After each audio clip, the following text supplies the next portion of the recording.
హైదరాబాద్ అనగానే ఆషాఢ మాసంలో గుర్తుకు వచ్చేది బోనాల సంబరాలు.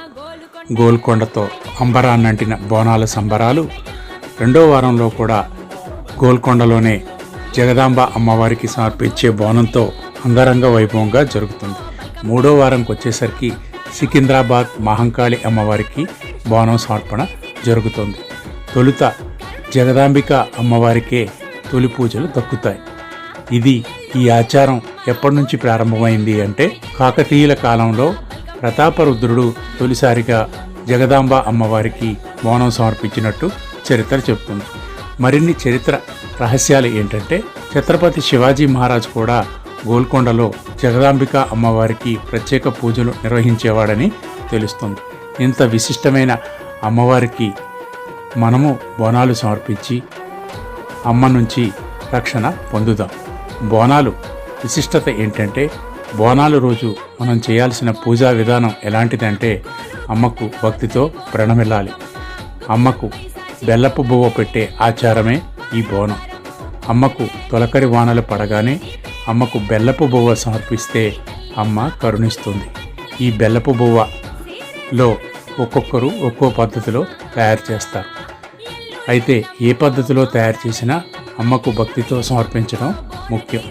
ఆ రోజంతా ఉపవాసం ఉండి దీక్షతో అమ్మవారికి బెల్లపు బువ్వ సమర్పించి అమ్మకు ప్రణమిలితే ఎలాంటి కోరికైనా నెరవేరుతుంది. సికింద్రాబాద్ బోనాలు సమర్పించేటప్పుడు కూడా ఇదే విధంగా గుర్తు చేయాలి. మహంకాళి అమ్మవారికి మరింత భక్తితో మొక్కుకుంటే ఎలాంటి కోరికలనైనా నెరవేరుస్తుంది. చివరగా మనకి 4వ వారం జరిగేది పాత బస్తీలో జరిగే లాల్ దర్వాజా బోనాలు. లాల్ దర్వాజా బోనాలు కూడా అంగరంగ వైభవంగా జరుగుతాయి. ఈ 4 వారాలలో ఇక భాగ్యనగరంలో ఉండే దాదాపు 1000 మందికి పైగా అమ్మవార్లకు ఎల్లమ్మ, మారమ్మ, పోచమ్మ, పెద్దమ్మ ఇలా 6 గ్రామ దేవతలకు ముఖ్యమైన గ్రామ దేవతలకు బోనాల ఉత్సవాలను నిర్వహిస్తాం. అయితే ప్రతి గల్లీలోనూ హైదరాబాద్ స్టామినా పెరిగేలా ఇక్కడ ప్రత్యేకమైన పూజలు జరుగుతాయి. ప్రతి వీధి ఒక స్టార్ స్టేటస్ను పెంచుకునేలా ముస్తాబాయ్ ప్రత్యేకతను సంతరించుకుంటుంది. ఇక బోనాలు అనేవి పూర్తిగా మాస్ పండగ అయినా కూడా ఇది అంతా శక్తి రూపమైన అమ్మవారి రూపాలు. అమ్మ వివిధ రూపాల్లో కనిపిస్తూ మనకు శక్తిని ప్రసాదిస్తుంది. అమ్మను పూజించిన వారికి అష్టైశ్వర్యాలు, ఆరోగ్యం సిద్ధిస్తుంది. భాగ్యనగరంలో ఉండే భాగ్యనగర వాసులందరికీ 6 అమ్మవార్లు రక్షణగా నిలుస్తారు. ఈ 6 అమ్మవార్లని పూజించిన వారికి కనీసం తమ గ్రామంలో ఉండే అమ్మవార్లైనా పూజించిన వారికి అష్టైశ్వర్యాలకి లోటుండదు.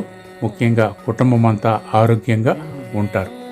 ఈ రహస్యం తెలుసుకొని అమ్మవారికి పూజించి తమ కుటుంబానికి రక్షణగా నిలవమని ఎవరైతే కోరుకుంటారో వారికి జగదాంబిక అమ్మవారు, సికింద్రాబాద్లోని ఉజ్జయిని మహంకాళి అమ్మవారు, పాత బస్తీలోని లాల్ దర్వాజాలోని సింహవాహిని అమ్మవారు రక్షణగా నిలబడతారు. వీరే కాకుండా ఎల్లమ్మ, పెద్దమ్మ, పోచమ్మ అందరూ రక్షణగా నిలబడతారు. వర్షాకాలం నుంచి వచ్చే సీజనల్ వ్యాధుల నుంచి రక్షణగా నిలబడతారు. ఈ పూజలో ఎన్నో ఆరోగ్య నియమాలు దాగి ఉన్నాయి. ఇందులో మనం వాడే వేప, పసుపు లాంటి పదార్థాలు ఆరోగ్యానికి మేలు చేసేవిగా ఉంటాయి. ఇక్కడ ఉపవాసం పూజలు చేయటం ద్వారా వర్షాకాలంలో వచ్చే వ్యాధుల నుంచి రక్షణ పొందవచ్చు.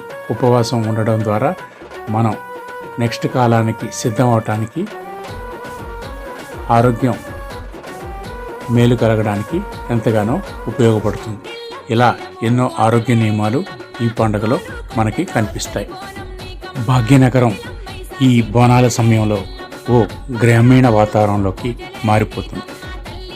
మహానగరం ఓ పల్లెలా మారిపోతుంది. పల్లెల్లో కనిపించే సందడి, ఒకరికొకరు సహాయం చేసుకోవడం లాంటి గుణాలన్నీ మనకి ఈ బోనాల పండుగలో కనిపిస్తాయి. సమైక్య జీవన చిహ్నానికి, హైదరాబాద్ మత సామరస్యానికి ఇది చిహ్నంగా ఉంటుంది. తెలంగాణ బతుకు చిత్రానికి ఇది ఒక సింబల్గా నిలుస్తుంది.